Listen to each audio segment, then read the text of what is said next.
A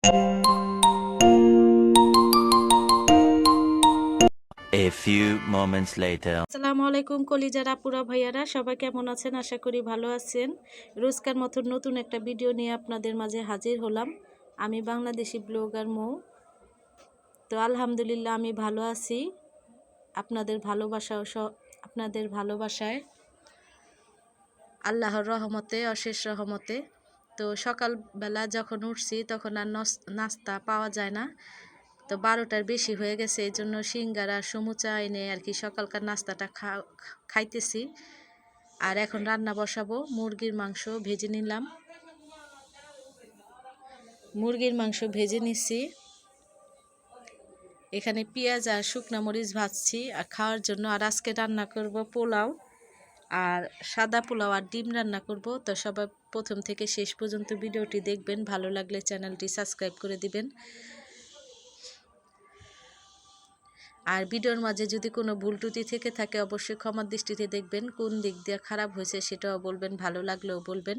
আমি আপনাদের বোন, আমার পাশে থাকবেন ইনশাল্লাহ। আমিও আপনাদের পাশে থাকার চেষ্টা করব। তো এখানে একটা বিরিয়ানির মশলা আনছি, পেঁয়াজটা লাল হয়ে গেছে। এখন আমি একে একে সব মশলা দিয়ে দিব। আদা রসুন বাটা, গরম মশলা, জিরা একসাথে বেটে রাখছি। তো এটা এখন দিয়ে দিব। পেঁয়াজটা লাল হয়ে গেছে। তো আদা রসুনটা ভালো করে কষানোর পর দিয়ে দিব এখানে আমি পোলাওর চাল আর কি। এখানে একটু দিয়ে দিলাম বিরিয়ানির মশলা, তারপরে দিয়ে দিলাম পোলাওর চাল একসাথে। এখন ভালো করে কষানোর পর পানি দিয়ে দিব। এই যে আমার পোলাওটা বলক এসে পড়েছে। তো শর্টকাটে রান্না, আজকে আর বেশি কিছু রাঁধতে ভালো লাগে নাই, কারণ অসুস্থ শরীর।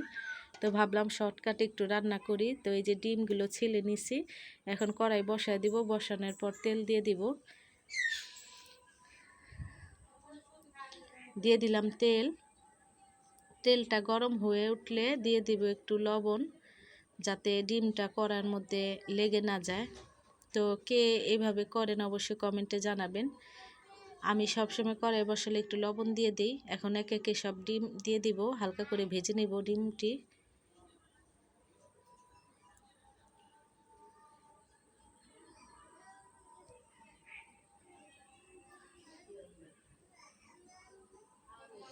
ডিমগুলো ভালো করে ভেজে নিব। দিয়ে দিলাম আর একটু লবণ ডিমের মধ্যে, আর দিয়ে দিব একটু হলুদের গুঁড়া সামান্য।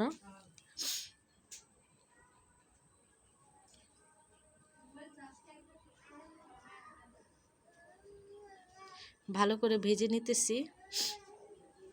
এখন উঠাবো, উঠায় মাংস আর কি উঠায় ফেলবো।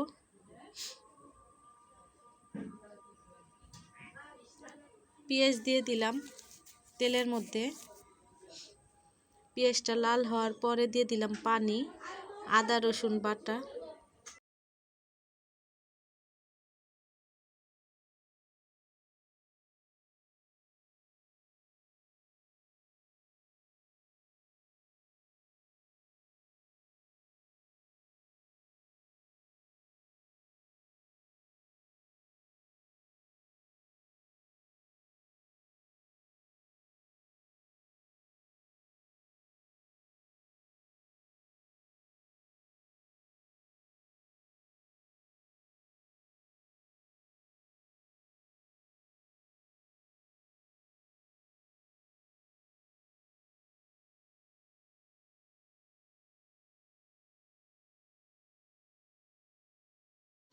দিল এটা ওই পাতলাতে, এটা তো ওই মলাই না।